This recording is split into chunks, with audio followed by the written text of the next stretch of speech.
through Friday, from 11 a.m. to 3 p.m. Central Standard Time, we are here live. We talked to the iPhone app developer. We've had right up at, it's almost about to be 20,000 free downloads of the iTunes free app. It's free, and we're adding, I think they're already there. It's now linked to a web page that can launch up on your cell phone, not just the live stream, but the rebroadcast stream. The podcast is there. There's big banners on Infowars.com and PrisonPlanet.com. And we launched this app, 2 weeks ago? 2.5 weeks ago, and it's got right at 20,000 subscribers now who went and downloaded the free app, and it's in the top 10 news free apps of the iTunes store. And so please send your friend and family. I mean, you may not have an iPhone, you may not have an Apple, but to the Apple heads, you know, as Apple head chihuahuas, I like apples.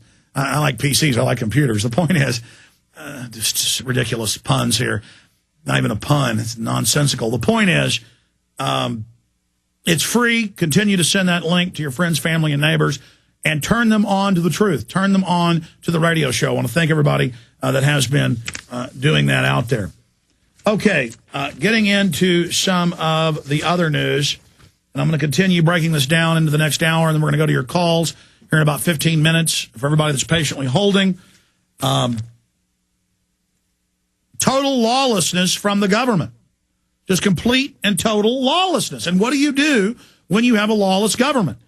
Obama can't get his greenhouse gas taxes passed, and so he just comes out and says, we'll use the EPA to do that. Now, he's always said he was going to do this, but the states are getting ready to sue. Attorney generals are suing. Companies are already suing. But Time Magazine says it's a great thing, and that's what he should do. Give me your take on that. Also, an interesting story here out of Business Insider. America just declared the recovery over, so you better get ready for the double dip. And this story continues here, saying today's bleak consumer confidence, also housing prices are down, new home starts are down. Today's bleak consumer confidence number is undoubtedly bad news for the economy. The bigger than expected drop suggests that consumers have lost confidence in the recovery, which will drive down home prices and consumer spending. Consumer confidence is typically our first look at the state of the economy, while most government aggregated data comes out of the 2-month lag or more. Consumer confidence has been hit with just a 1-month lag. Studies have shown that consumer confidence is a good predictor of consumer spending numbers. Basically, people surveyed seem to be good at accurately regarding their own economic situation, and those surveyed reflected the broader economy accurately. When consumer confidence drops to such deep, unexpected levels today, we're the worst in 27 years, then it is a red flashing light about the economy. And then it goes through all those numbers. And the government more and more is saying, oh, we may need another stimulus now. Remember a year and 3 months ago with the banker bailout? Or I guess more. That was in October, November, December, and then 12, and then 2 more months. That's 15, 16 months ago. That, oh, no, this is the only stimulus we need. It wasn't a stimulus. It wasn't a banker bailout. It was just a mass robbery.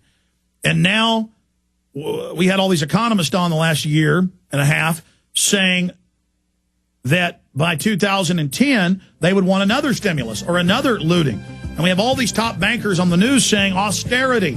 You'll never get your way of life back. Most of your taxes have to be raised so you can pay the banks more money on interest that's just all made up. It's as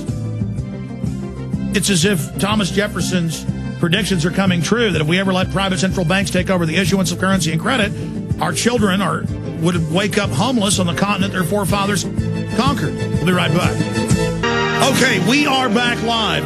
I'm going to go ahead and just go to your calls now, and then at the bottom of the hour, I'm going to news blitz for the rest of the broadcast. Coming up, DHS may scrap Border Patrol project. They never really built anything to begin with. But then I have an LA Times article. This is out of Information Week. I have an LA Times article, What American Border Agents Search and Seize. And it's citizens they're harassing. They were using Border Patrol up in Pittsburgh for the G20. They're doing anything but stopping illegal aliens, which, again, illustrates how they build up these grids to fight al-Qaeda or illegal aliens, and it's always for the American people. I'm going to break that down. Also over in England, it came out 6 years ago that Tony Blair was secretly legalizing all the illegals and had a deal with the EU to bring in unlimited numbers, mainly so they have a domestic client group that can be politically active for the globalist and that will take welfare to further bankrupt the country to the bankers. Secret labor plan to increase immigration for social reasons, dismisses public opposition as racist. You don't want to pay for all the taxes for these people? Because they bring the foreigners in and just cram a welfare bottle in their mouth. That's coming up. Meanwhile, they're throwing the book at the American people. Queens girl Alexa Gonzalez hauled out of school in handcuffs after caught drawing on desks saying, "I love my friends. I love my friends Abby and Faith." Lex was here. I mean, I see articles where they're arresting people for no seatbelts now. Just throwing the book at citizens, but illegals are above the law and Geithner's above the law. The highest levels of government, they're above the law. At the lowest levels, they're above the law. Only the milk cow Americans are being crushed and squeezed. Let's go to the phone system here at our studio. Let's go ahead and talk to Jonathan in Washington. Jonathan, you're on the air. Hey, how's it going, Alex? Good. Good. I was calling, me and my girlfriend are making the movement here in Spokane, Washington, and Gonzaga private school up here, and we were wondering if we don't know if you do this, but if you could come down and give a talk. We're going door to door, tell people about you, and trying to get the word out. I also have a website called findingtruth509.com that should be up and running by Friday. Well, let me say this. I would love to... I've been invited to speak at In the Fed rallies with Ron Paul. I've been invited to speak in England, everywhere. I've been invited to go on national television, different places, but they want me to fly.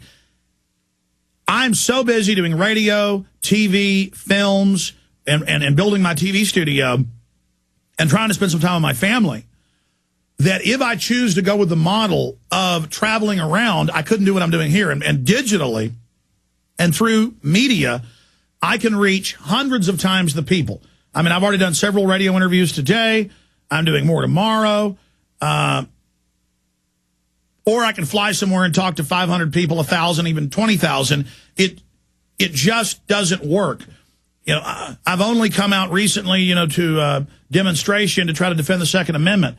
And I went to the gun show to try to support it.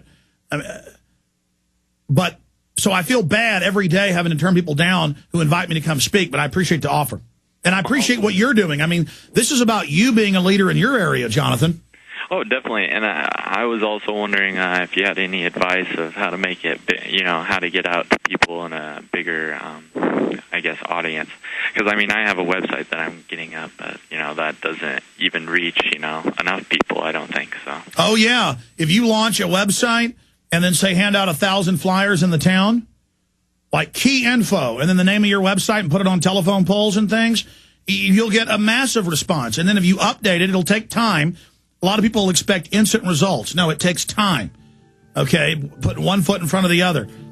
You can start an organization, go on the local meetup groups, start organizing, and pick local goals, but also educate people about the international and national scope as well. But great question, Jonathan.